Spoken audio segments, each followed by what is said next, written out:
আজ আমি নতুন একটা ইউনিক খাবার তৈরি করব। তো বাজার থেকে আজ ক্যাপসিকাম নিয়ে আসলাম। ক্যাপসিকামটার ভিতরে ভালোভাবে পরিষ্কার করে নিতে হবে।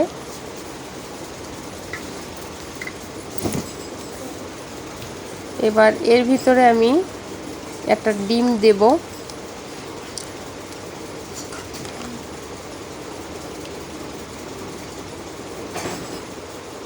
একটা ডিমে কিন্তু কভার হলো না, আমাকে আরেকটা ডিম দিতে হবে। তো বাসায় দেশি মুরগির ডিম ছিল, আমি এটাও দিয়ে দেবো এর সাথে।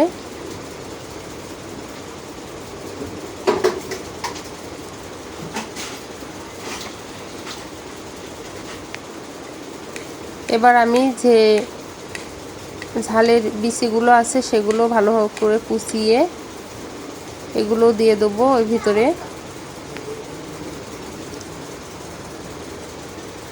এবার পেঁয়াজ আর ঝালটা কুচিয়ে দেব, দিয়ে হালকা পরিমাণ একটু লবণ দেব, সাথে দেব ঝাল এবং লবণ মিক্সড করা বিট লবণ।